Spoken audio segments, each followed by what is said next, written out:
Village computer এডুকেশনে আপনাদেরকে স্বাগত।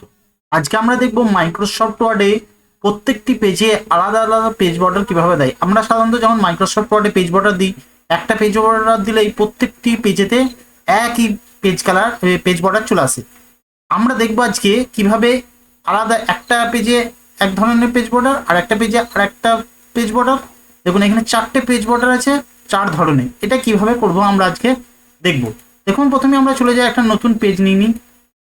নতুন পেজ নিয়ে নিলাম। পেজ নেওয়ার পর আমরা চলে যাব পেজ লেআউটে। পেজ লেআউটে আসার পর দেখুন এখানে পেজ ব্রেক বলে একটা অপশন আছে, এখানটাতে ক্লিক করব। ক্লিক করার পর আমরা চলে সেকশন ব্রেকে। এখানে দেখুন নেক্সট পেজ বলে একটা অপশন আছে, এখানে একবার ক্লিক করব। তাহলে দেখুন একটা পেজ আমার এখানে চলে এসেছে। আবার একবার যাই, যাওয়ার পর নেক্সট পেজে ক্লিক করবো। যে নেক্সট পেজ সেকশনের ব্রেকে নেক্সট পেজে ক্লিক করব। যতগুলো পেজ আমার দরকার এখান থেকে পেজ ব্রেক আমরা করে নেবো নেক্সট পেজ। এরপর আমরা চলে আসবো প্রথম পেজটাতে। দেখুন আমরা চলে এসেছি একদম প্রথম পেজে। এই প্রথম পেজে এসে ক্লিক করলাম। এরপরে আমরা চলে আসবো ডিজাইনে। ডিজাইনে আসার পর আমরা পেজ বর্ডারে ক্লিক করব। পেজ বর্ডারে ক্লিক করার পর আমরা এখানে দেখুন বক্স বলে একটা অপশন আছে, এখানটাতে ক্লিক করব। ক্লিক করার পর আমরা চলে আসবো একটু নিচে দিকে আর্টে।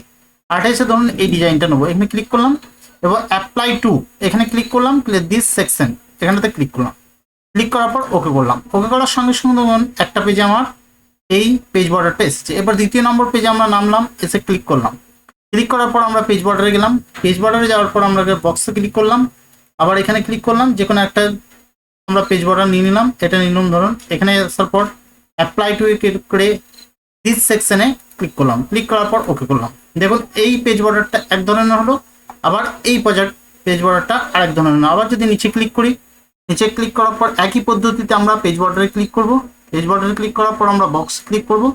তারপরে চলে আসবো আর্টে। আর্ট থেকে আমরা যে কোনো একটা পেজ বর্ডার নিয়ে নেবো। এখানে এসে আমরা একটা যে কোনো পেজ বর্ডার নিলাম, ধরুন এই পেজ বর্ডারটা নিলাম।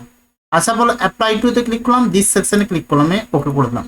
দেখুন প্রত্যেকটি পেজে আমরা আলাদা আলাদা পেজ বর্ডার এইভাবে নিতে পারি। দেখুন মাইক্রোসফট ওয়ার্ডে আমরা প্রত্যেকটি পেজে আলাদা আলাদা পেজ বর্ডার দিচ্ছি। আমরা যদি একটু জুম কমিয়ে দিই তাহলে দেখুন দেখতে পাবো।